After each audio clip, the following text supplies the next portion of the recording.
கேரளாவில் புகார் அளிக்க வந்த மாணவியின் பெற்றோர் மற்றும் மாணவிகள் மீது மாணவன் ஒருவர் பெப்பர் ஸ்ப்ரே அடித்த சம்பவம் அதிர்ச்சியை ஏற்படுத்தியுள்ளது. இடுக்கி மாவட்டம் பைசன் வேலி அரசு மேல்நிலைப் பள்ளியில் படித்துக் கொண்டிருந்த 12ஆம் வகுப்பு மாணவர் மீது மாணவி ஒருவர் தனது பெற்றோருடன் புகார் அளிக்க சென்றார். புகார் அளித்துவிட்டு பள்ளிக்கு அருகே நின்றிருந்த மாணவி மீது மாணவன் பெப்பர் ஸ்ப்ரேவை அடித்தபோது அருகில் இருந்த 10க்கும் மேற்பட்ட மாணவிகள் மீது பட்டுள்ளது. இதனால் மாணவிகளுக்கு கண்ணெரிச்சல் மற்றும் சுவாச பிரச்சனை ஏற்பட்டதால் 8 மாணவிகள் அருகில் உள்ள மருத்துவமனையில் அனுமதிக்கப்பட்டனர். நாடாளுமன்ற மழைக்கால கூட்டத்தொடரில் தமிழகத்தின் ஒருமித்த குரலை எடுத்து வைக்க வேண்டும் என்று திமுக நாடாளுமன்ற உறுப்பினர்களுக்கு முதலமைச்சர் மு.க.ஸ்டாலின் அறிவுறுத்தியுள்ளார்.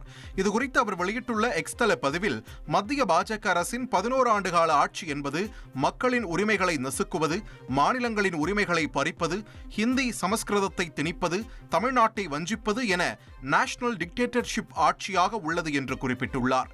எனவே நடைபெறவுள்ள மழைக்கால கூட்டத்தொடரில் திமுக எம்பிக்கள் தமிழ்நாட்டின் ஒருமித்த குரலை எடுத்து வைத்து நிதி உரிமை, மொழியுரிமை, கல்வியுரிமை, கூட்டாட்சி உரிமை ஆகியவற்றை பாதுகாத்திட தாம் அறிவுறுத்தி இருப்பதாகவும் அவர் குறிப்பிட்டுள்ளார். உங்கள் தந்திவன் தொலைக்காட்சியில் யார் சனிக்கிழமை தோறும் இரவு 8 மணிக்கு காணத் தவறாதீர்கள்.